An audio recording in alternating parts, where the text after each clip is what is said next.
Hello po mga ka-Inday. Ito na naman si Inday Lily dito sa Dubai. So nag-crave ako. Gusto kong kumain ng paksiw na isda. So ngayon, lumabas ako.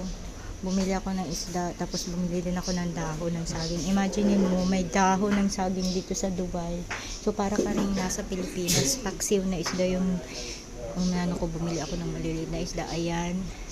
Kung magtataka kayo bakit ako nag-cover ng ulo ko, kasi katatapos ko lang pumaligo, tapos ayoko pong mangamoy yung ulo ko, kaya yan cover. Tsaka sobrang init dito sa kusina guys, dito sa villa na inuupahan ko, sobrang init, kaya yan.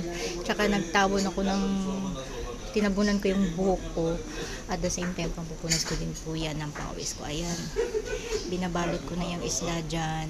Yan, kasi gutom na talaga ako. Kaninang umaga kape lang yung kinain ko, tapos yan, binabalot ko yan. Ayan. Ayan.